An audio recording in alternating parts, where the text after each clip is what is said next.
लौका के जरी तर पीरा भइले ओरिया तर बेटा भइले हो।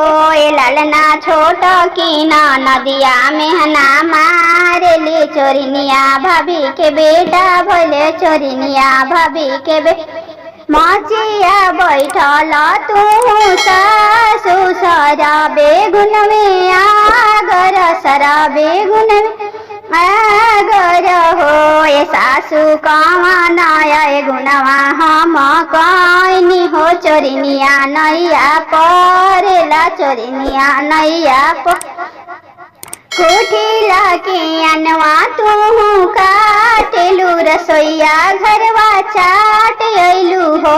ए बहु आई हे रे अय गुनवा तू कैलू हो। चोरिनिया नैया परेला चोरिनिया नैया निकले देहु सासु सौरिया में से घुसे दना रसो बेचे हो। ए सासु सिउठा धिकाई ठोरवा दाग बे चोरिनिया कहल निकाल बे चोरिनिया कहल निकाल लबी हो। ए सासु सिउठा धिकाई ठोरवा दाग बे चोरिनिया कहल निकाल मचिया बैठल तू गोतिनी सरा बेगुन आगर हो।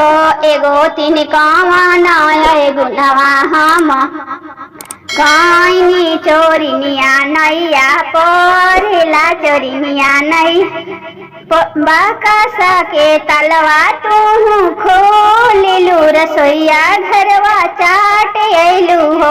एगो तीनी हे रे गुनवा तू करेलू चोरिनिया नैया परेला चोरिनिया नैया परेला चोरिनिया नै निकले देहु गोतिनी सौरिया घर से घुसे देहु रसोई घर में हो। एगो तीन सिउठा धिकाई ठोरवा दाग बे चोरिनिया कहल निकाल बे चोरिनिया कहल निकाल।